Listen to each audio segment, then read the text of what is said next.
Olá, tudo bem? Como você está? Que bom que você está aqui conosco para continuarmos estudando a palavra de Deus. Eu estou aqui já com a minha velha Bíblia para juntos nós estudarmos a respeito de esperança que existe em Cristo Jesus. Você está aí com a sua velha Bíblia? Ou a sua Bíblia está na tela do teu celular, na tela do teu computador? Não importa, eu gostaria que você tomasse agora nota, pegasse a sua Bíblia, seja em papel como a minha, uma velha Bíblia assim, seja no computador, porque nós vamos estudar agora a mensagem de Deus que traz esperança para a nossa vida. E eu gostaria de convidar você a abrir sua Bíblia em Gênesis para nós entendermos o livro de Apocalipse. E nós vamos falar da aliança baseada na glória de Deus. Isso mesmo, porque nós temos que estudar Gênesis para entendermos o livro de Apocalipse. Bem, naquelas regras de interpretação, as chaves de interpretação, o próprio livro, o contexto da época, o grande conflito entre o bem e o mal. Eu falei para vocês também que o Antigo Testamento é a chave para nós entendermos o Novo Testamento. E você já percebeu que a Bíblia ela começa no Éden, Gênesis 1, 2 e 3, e ela termina no Éden, Apocalipse 21 e 22? Exatamente. A Bíblia é uma jornada do Éden para o Éden. A Bíblia nos fala de um Éden restaurado. E sabe por que é que o Éden tem que ser restaurado? Porque o pecado, infelizmente, se fez presente. Nós, Adão e seus filhos, usamos a liberdade de forma errada e o salário do pecado, diz Romanos 6,23, é a morte. Então a Bíblia, nesta jornada do Éden para o Éden, mostra a salvação que nós temos através do sangue do Cordeiro, mas esta aliança de salvação é baseada na sua glória. Em Gênesis, no capítulo 6, nós começamos com a aliança de Deus com Noé. Na verdade, olha aqui para mim, se você prestar atenção, não só com Noé, Deus faz uma aliança com Adão, porque em Oséias 6, Deus diz, eles anularam minha aliança com Adão. Deus faz uma aliança com Noé, Deus faz aliança com Abraão, Deus faz aliança com Davi. E o que é esta aliança de salvação que Deus faz com o seu povo?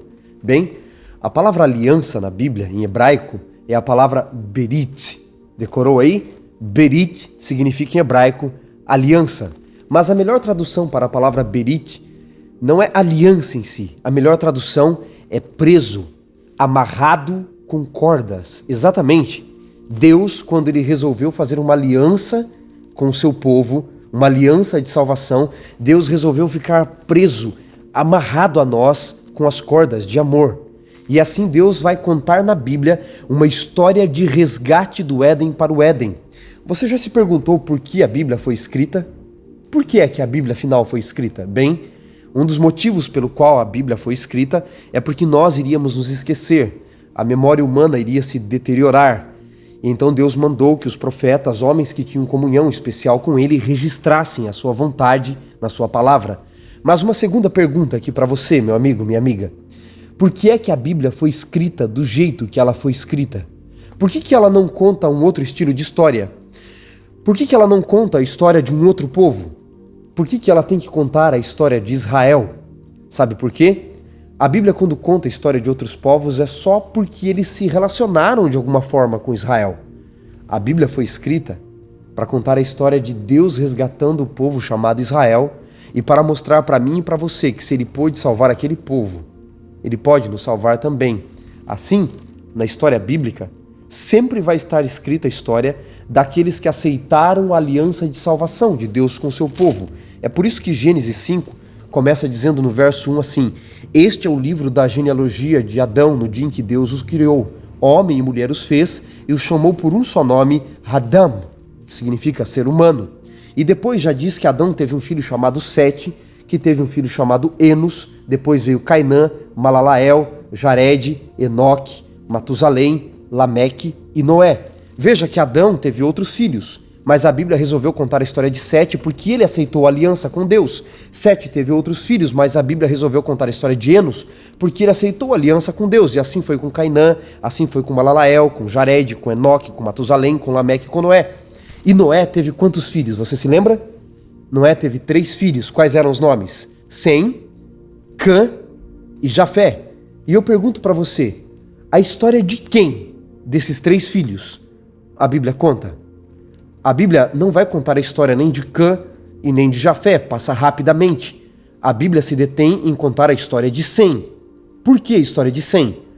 Porque Sem aceitou a aliança de Deus, aquela mesma aliança que Deus fizera com Adão. E Sem, segundo Gênesis capítulo 11, se você quiser acompanhar, teve quantos filhos? Bem, em Gênesis, no capítulo 11, é muito curioso porque vai falar da descendência de Sem, a partir do verso 10, e diz que Sem gerou Arfaxade, que gerou a Salá, que gerou a Eber, que gerou a Reug, que gerou a Peleg, que gerou a Naor, Serug, Terá e Abraão. Agora veja, Abraão teve quantos filhos? Você se lembra? Vários filhos. Mas a Bíblia vai contar a história de quem? Apenas a história de Isaac. Mas quais foram os outros filhos de Abraão? Abraão teve como filho Ismael, Isaac, e Gênesis 25, a partir do verso 4, diz que ele desposou uma outra esposa que se chamava Quetura, e ela deu à luz alguns filhos que chamavam Joquezã, Medã, Midian, Isbaque e Suá. Mas por que é que a Bíblia se detém em contar a história apenas de Isaac? Porque ele aceitou a aliança de salvação de Deus. Isaac teve quantos filhos? Esaú e Jacó. Mas a história de quem a Bíblia se detém a contar? A história de Jacó, porque Jacó aceitou a aliança. Esaú nem quis saber da primogenitura, vendeu por um prato de guisado e de lentilha. E Jacó teve quantos filhos? Você se lembra? Olha aqui para mim. Quais os nomes dos 12 filhos de Jacó? Você deve saber porque a gente decora o nome dos Vingadores, não é? Porque não sabemos os nomes dos filhos de Jacó. Mas Jacó teve 12 filhos. Ele tem Ruben, Levi, Simeão, Judá, Isacar, Zebulon, Gade, Dan, Naphtali, José, Levi e Benjamim. 12 filhos. Mas é a história de quem que a Bíblia vai contar? Embora conte um pouquinho a história de José, a Bíblia se detém em contar a história de Judá. Por quê? Porque Judá aceitou a aliança de Deus. E Judá teve Pérez, Esrom, Arão, Nazom, Salmão, Boaz, Obed, Jessé e Davi. Agora olha aqui para mim. Isso você não vai encontrar em nenhum livro de teologia por aí. Davi foi o último homem na Bíblia com quem Deus fez uma aliança particular. Vou repetir para você. Davi foi o último homem na Bíblia com quem Deus faz uma aliança particular. Nunca mais na narrativa bíblica você encontrará Deus fazendo aliança com outro homem em particular. Por quê? Porque em Davi veio uma promessa, que de Davi, a raiz de Davi, o renovo de Jessé, a estrela de Davi, que é Jesus Cristo, viria para dominar o mundo. Portanto, a Bíblia foi escrita para contar a história daqueles que aceitaram uma aliança de salvação com Deus. Já ficou claro para você nesse panorama de nomes e mais nomes e mais nomes bíblicos, e agora você entendeu que nenhum nome está na Bíblia por acaso. Bem, eu poderia falar da aliança de Deus com várias pessoas, mas eu gostaria de me deter com você, meu amigo, minha amiga, hoje, para falar da aliança de Deus com Noé na sua glória. Por quê? Em Gênesis, no capítulo 6, como eu tinha dito no início, Deus resolve fazer uma aliança com Noé. Diz no capítulo 6, no verso 18, depois de Deus dizer que destruiria o mundo na época de Noé, pelas águas do dilúvio, ele diz assim: contigo, porém, Gênesis 6, 18, farei, estabelecerei a minha aliança, a minha berite, eu me prenderei a você, Noé. E entrarás tu na arca com teus filhos, tua mulher e as mulheres dos teus filhos. E aí, em Gênesis 9, repete a renovação da aliança com Noé e diz assim, Gênesis capítulo 9, a partir do verso 12, acompanhe aí comigo. Disse Deus a Noé: este é o sinal da aliança que faço, da minha aliança que eu faço entre mim e vós e entre todos os seres viventes. Veja, a aliança não era só com Noé, era com todos. Ele diz no verso 13, colocarei nas nuvens o meu arco e será por sinal da aliança entre mim e a terra. Sucederá que quando eu trouxer nuvens sobre a terra e nelas aparecer o arco, me lembrarei da aliança afirmada entre mim e vós e todos os seres viventes. Você percebeu? Deus fez uma aliança com Noé e com todos os seres humanos. E toda aliança tem um símbolo, não tem? Você que está aí me assistindo, que é casado, que é noivo, você que tem um compromisso sério, você tem uma aliança aí no seu dedo? Tem ou não tem? Tem algum casado aí que está me assistindo que perdeu a aliança? Ixi, como é que você vai explicar isso, hein? Mas eu vou te ajudar, você aí que é casado e perdeu a aliança, tá bom? O que você tem no seu dedo não é uma aliança, é um anel. É o símbolo de uma aliança que está no coração.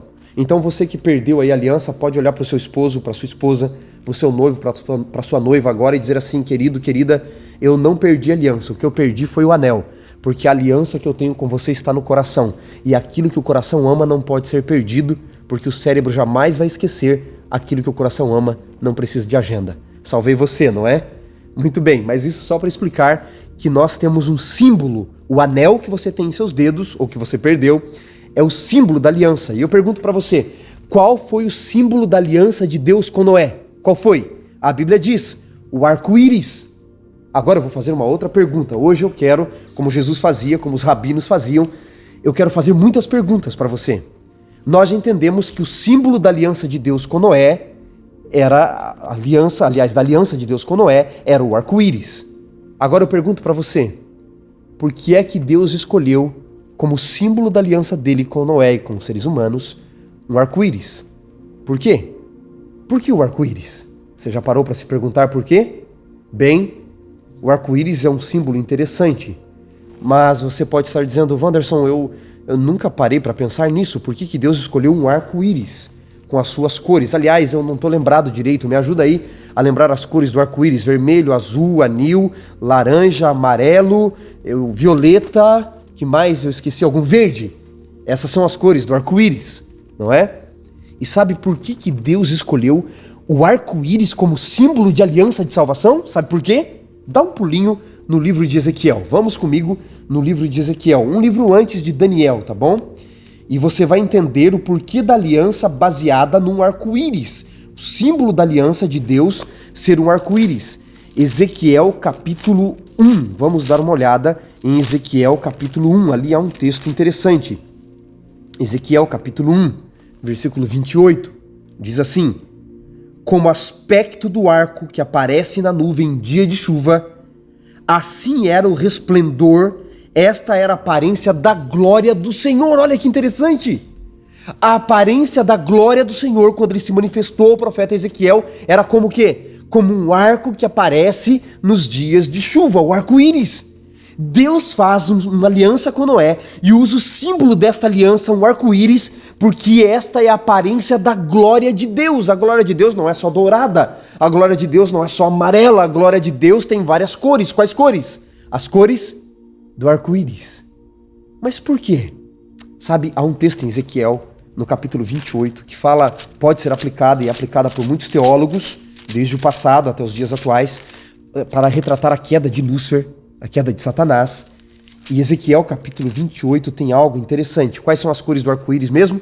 Me ajuda aí, se eu errar você me perdoa, tá bom? Verde, azul, amarelo, vermelho, anil, violeta, e eu esqueci alguma cor agora? Na outra eu tinha acertado todas, não é? Mas são as cores do arco-íris. Agora olha só que interessante. Em Ezequiel no capítulo 28, no verso 13, diz assim, falando da queda de Satanás provavelmente: estavas no Éden, jardim de Deus, de pedras preciosas te cobrias, de sárdio, topázio, diamante, berilo, ônix, jaspe, safira, carbúnculo, esmeralda e ouro se te fizeram os engastes. No dia em que foste criado foram eles preparados. Tu eras o querubim ungido da guarda, te estabeleci no monte de Deus, e no meio do brilho das pedras andavas. Perfeito eras no teu caminho até que se achou iniquidade em ti. Teólogos já antigos aplicam esse texto à queda de Lúcifer. Por que eu citei essas pedras que ele andava? Porque essas pedras, jaspe, berilo, ônix, sárdio, diamante, esmeralda, são as mesmas cores do arco-íris. Essas pedras trazem as mesmas cores do arco-íris. Pode pesquisar isso na internet. Satanás andava no meio das pedras que tinham as mesmas cores do arco-íris, que por sua vez tem as mesmas cores da glória de Deus, porque a glória de Deus, se lembra, é semelhante ao arco-íris. E há um texto curioso em Ezequiel 28 que eu convido você, eu vou só mencionar, mas eu convido você por curiosidade depois ler completamente esse capítulo 28 com calma aí na sua casa. Ezequiel 28, a partir do verso 17.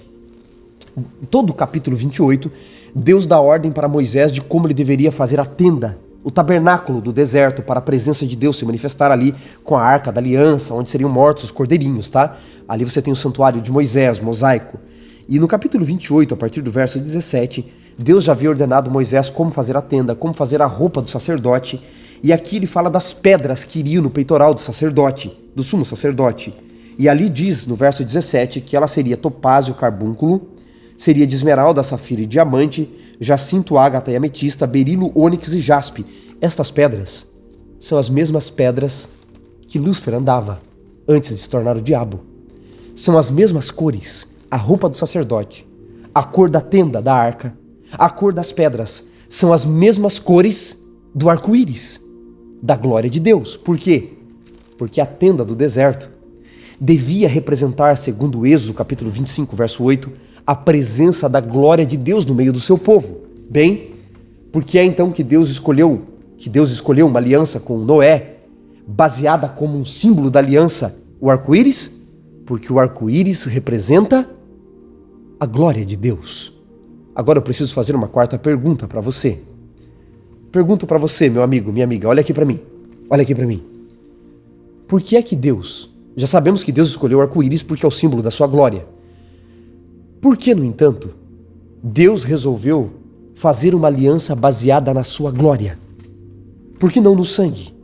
Mas por que nessa ocasião ele usa o arco-íris que representa a sua glória e, portanto, ele faz uma aliança baseada na glória de Deus? Por quê? Sabe por quê? Porque o ser humano foi criado à imagem de Deus, à glória de Deus. Mas o que é que o pecado fez? Corrompeu a imagem de Deus em nós. E você sabe o que é salvação? Salvação nada mais é do que a restauração da imagem de Deus, ou seja, da glória de Deus em nós. Adão, quando ele estava no Éden antes do pecado, ele nem percebia que ele não tinha roupas, porque a glória de Deus o cobria. Mas quando ele peca, eles perdem a glória de Deus e tem que fazer roupas. Deus faz roupas de cordeiro, mata o cordeirinho provavelmente e os veste com essa roupa, mostrando a justiça de Cristo baseada no sangue do cordeiro, porque eles haviam perdido a glória. E salvação consiste em Deus restaurar a glória dele, a imagem dele em você. E sabe de uma coisa? Olha aqui para mim, por favor, olha aqui. Quando você que está aí me assistindo aceita pela fé Jesus Cristo e a sua graça, sabe o que acontece? E você é batizado nas águas, que representam o Espírito Santo, afundado nas águas, porque baptizo em grego significa afundar. Quando você é batizado, significa que você está aceitando a graça de Cristo, e as águas, segundo João 7,39, representam o Espírito Santo. E aí você foi justificado e começa um processo de santificação na aliança de Deus, na salvação. É Deus, através do Espírito Santo, moldando a sua vida, a minha vida. E sabe o que Paulo nos diz em 2 Coríntios, no capítulo 3? Eu quero ler esse texto para você. 2 Coríntios, capítulo 3. Olha que texto interessante. Falando da obra do Espírito Santo na nossa vida. Sabe o que Paulo diz? Paulo diz assim, 2 Coríntios 3, versos 17 e 18.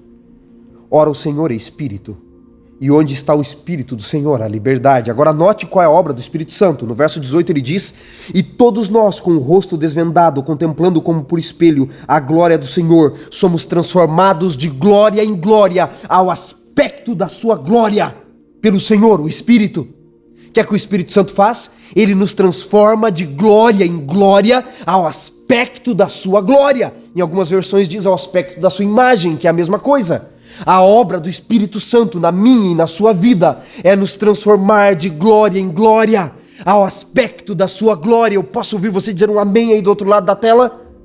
Deus quer fazer uma aliança de salvação e ele faz com Noé baseado na glória. O arco-íris representa a sua glória, porque a obra do Espírito Santo na minha e na sua vida é nos transformar de glória em glória ao aspecto da sua glória. Entendeu? Ficou claro isso? Aí você pode me perguntar: Wanderson, entendi. Eu entendi que o arco-íris é o símbolo da glória de Deus, porque a glória de Deus é aspecto do arco-íris, como disse Ezequiel. Eu entendi que Satanás, quando Lúcifer, antes de cair, ele andava no meio do brilho das pedras, que tem as mesmas cores do arco-íris, que eu entendi que são as mesmas cores do santuário, da roupa do sacerdote, do peitoral do sacerdote. Eu entendi que a obra do Espírito Santo, para nos salvar, para nos resgatar, é nos transformar de glória em glória ao aspecto da sua glória. Aí você pode me perguntar o seguinte: e o que é que isso tem a ver com o Apocalipse e o tempo do fim? Com o que nós estamos estudando? Meu amigo, tem tudo a ver, sabe por quê? Deixa eu fazer uma pergunta aqui para você. O que é que vai acontecer com aqueles que rejeitaram a graça de Deus? quando Jesus voltar? O que é que vai acontecer com aqueles que não entenderam as advertências, os sinais de que a vinda de Jesus estava próximo e deliberadamente, não estou falando com quem não teve oportunidade de conhecer, porque Deus não levará em conta o tempo de ignorância, mas com aqueles que não aceitaram Jesus Cristo ou abandonaram suas fileiras? O que vai acontecer com eles? Sabe que interessante? Em Apocalipse, no capítulo 6, é um texto que eu já mencionei para você em sábados passados. Em Apocalipse, no capítulo 6, no verso 14 em diante, falando da vinda de Jesus do céu se recolhendo como pergaminho, diz que os grandes, comandantes, ricos, poderosos, escravos, livres, grandes, pequenos, perdidos, aqueles que não aceitaram Jesus, se esconderam nos penhascos e nos montes, e verso 16 de Apocalipse 6 diz assim: e disseram aos montes e rochedos, caí sobre nós e escondei-nos da face daquele que se assenta no trono e da ira do Cordeiro. Eles estão fugindo da face de Deus, da glória de Deus. Por que é que esses estão fugindo dele? Por que é que esses estão com medo de ver a face de Deus? Ao contrário, os salvos, aqueles que aceitaram Jesus, os salvos que foram transformados de glória em glória, ao aspecto da sua glória, sabe o que diz Apocalipse capítulo 22, verso 4? Eu vou ler para você. Apocalipse 22, verso 4 diz assim: contemplarão a sua face, e na sua fronte estará o nome dele. Olha que curioso. Enquanto os perdidos fogem da sua face, os salvos contemplarão a sua face. Qual é a diferença entre salvos e perdidos? Olha aqui para mim. A diferença entre salvos e perdidos não é a quantidade de pecado que nós cometemos. Sabe por quê? Pecado é pecado. Pecado é ofensa a Deus. E eu asseguro para você que nós teremos pessoas no céu que cometeram muito mais pecados do que aquelas que se perderam. Sabe por quê? A questão aqui, amigo, não é a quantidade de pecado. É se você e eu aceitamos a graça de Cristo, uma aliança baseada na sua glória e na sua graça. Em outras palavras, se você e eu nos perdermos, não será pelos pecados que nós cometemos, será pela graça que nós não aceitamos. Eu vou repetir para você.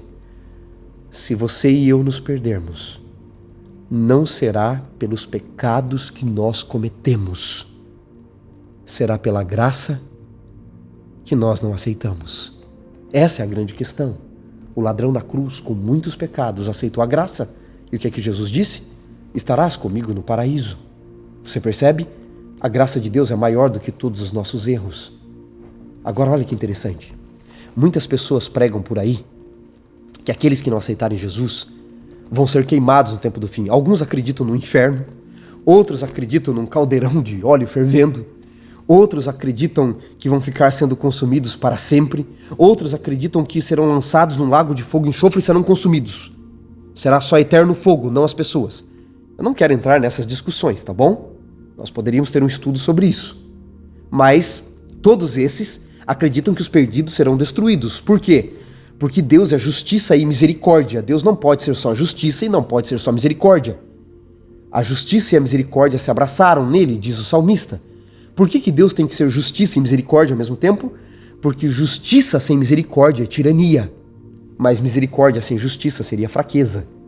Então Deus não vai deixar impune os pecados. Ele vai destruir o pecado e quem estiver agarrado ao pecado será destruído. Parece um ato estranho, não é? Os teólogos chamam de um ato estranho de um Deus de amor.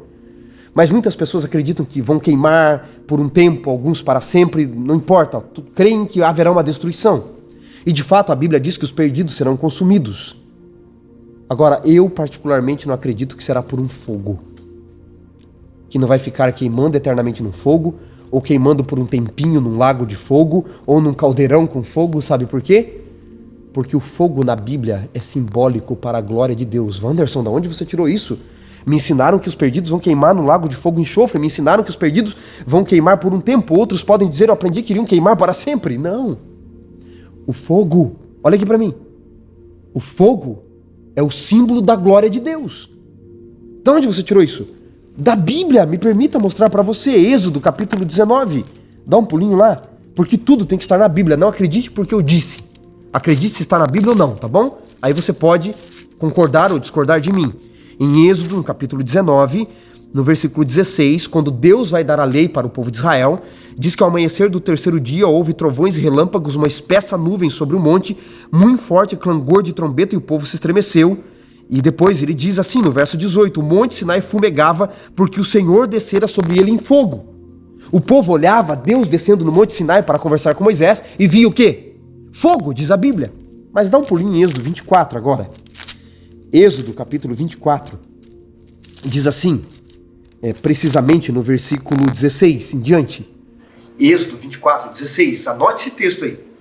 E a glória do Senhor, pousou sobre o monte Sinai. A nuvem cobriu por 6 dias, no 7º da nuvem chamou o Senhor a Moisés. Agora anote o verso 17. E o aspecto da glória do Senhor era como o quê? Que está aí na sua Bíblia. Era como fogo consumidor, entendeu? O povo olhava e via um fogo, mas era o que de verdade? A glória de Deus. Você acha que só um fogo iria destruir Satanás no tempo do fim? Você se lembra que os amigos de Daniel foram jogados numa fornalha? E o que aconteceu com eles em Daniel 3? Quando o anjo esteve com eles no fogo? Uma fogueira aquecida 7 vezes mais. O fogo não os tocou. Então não pode ser um fogo comum para destruir o inimigo e aqueles que se agarrarem ao pecado no tempo do fim. O que é que vai consumi-los então, segundo o texto bíblico? E você poderia depois olhar Deuteronômio 9, verso 3, Isaías fala disso. A Bíblia inteira mostra inúmeros versos que a glória de Deus se parece com fogo, mas é a sua glória. Em outras palavras, senhores, no final dos tempos, aqueles que não aceitarem Jesus, quando Deus e Jesus se manifestarem com toda a sua glória, o que vai acontecer com aqueles que não aceitaram a graça de Cristo?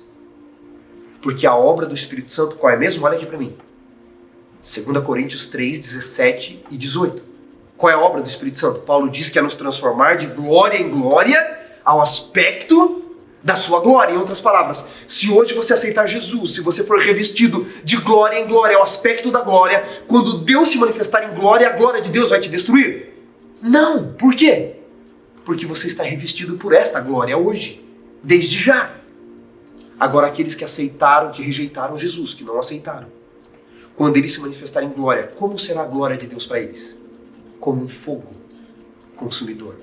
Por que é que Apocalipse diz que enquanto uns dizem, esconda-nos da sua face, e outros vão contemplar a sua face? Qual é a diferença? A diferença é que os salvos foram transformados de glória em glória ao aspecto da sua glória. Essa é a grande questão. Eu vou repetir o que eu já falei.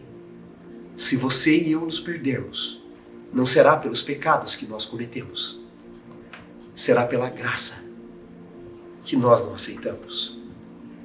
Sabe, Apocalipse fala que Jesus vai se manifestar em glória com o seu Pai. Nós aprendemos no sábado passado, não é? No sábado anterior, que o Pai virá com o Filho com toda a sua glória. Para alguns a glória de Deus será uma luz a iluminar, para outros será como fogo consumidor. A diferença é quem aceitou as obras, o sacrifício de Cristo em seu favor. E eu pergunto para você, você gostaria de aceitar a glória de Deus hoje, através da sua graça? Ser transformado de glória em glória ao aspecto da sua glória? Não pelas nossas obras, mas pelas obras dele em nosso favor. Sabe, fizeram uma pesquisa um tempo atrás com grandes milionários americanos e a pergunta era simples. No que você gastaria boa parte da sua fortuna? Sabe o que eles responderam?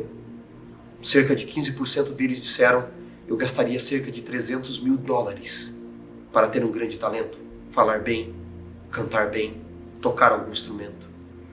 Outros disseram que gastariam cerca de $500 mil para reencontrar um grande amor do passado.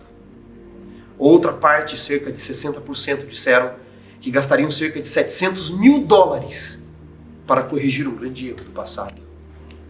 E a maior parte deles, cerca de 86%, disse que gastaria cerca de $1 milhão para ter direito à vida eterna. $1 milhão para ter direito à vida eterna. Não é estranho? Não é estranho que a gente queira pagar por aquilo que já é de graça? Porque o ser humano sempre quer pagar por aquilo que é de graça, mas que custou tudo para ele. Hoje, Deus te convida a aceitar a aliança de salvação, a ter o seu nome escrito no livro de Hebreus, capítulo 11, dos heróis da fé, a fazer parte dos salvos para este tempo e para esta geração, para ser transformado de glória em glória ao aspecto da tua glória. Que tal você dizer: Senhor, eu entrego a ti tudo que tenho, tudo que sou. Eu entrego a minha vida para ser usado para a tua glória, para que hoje eu contemple a tua face e as pessoas olhem para a minha face e vejam a tua face, para que um dia todos nós possamos ver a tua face revelada em glória e majestade e estejamos salvos pela graça, transformados ao aspecto da sua glória. Ouça essa música e escolha de que lado você vai estar quando ele se manifestar em toda a sua glória.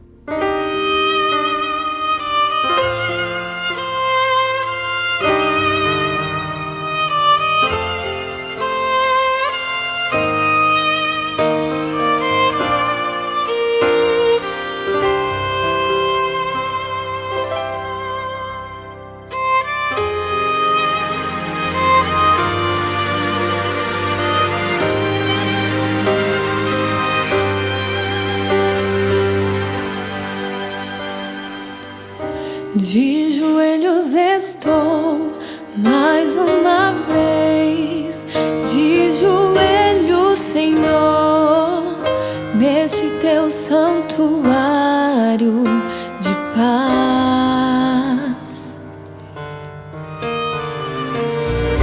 Venho aqui te pedir mais uma vez, me ajuda, Senhor, me ajuda a vencer todo mal.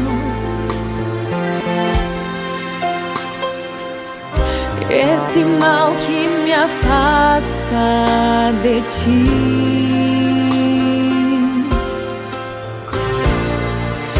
e que me faz passar tantas noites sem dormir. Devolve o sono, Senhor, me concede a paz, tua paz, me concede a paz.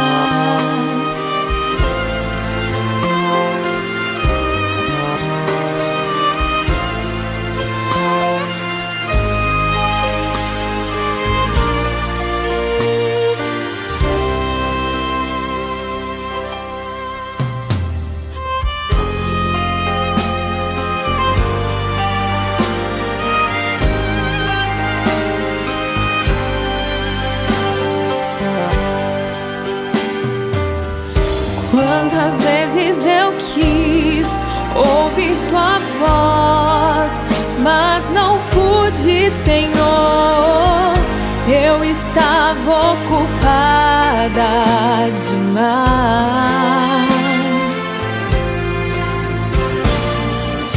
Quantas vezes lembrei do teu amor e chorei, Senhor, pois nas garras do mal eu senti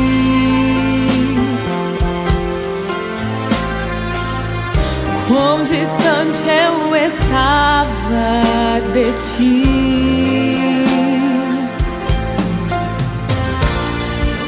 Quanto eu precisava sentir o teu calor. Sei que podes curar-me, Senhor, me concede a paz, tua paz, me concede a paz.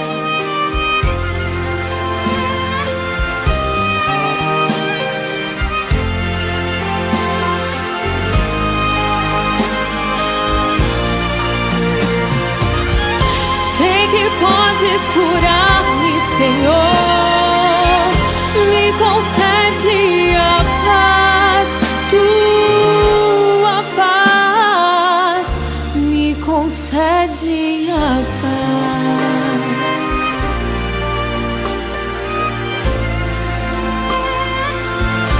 Me concede a paz.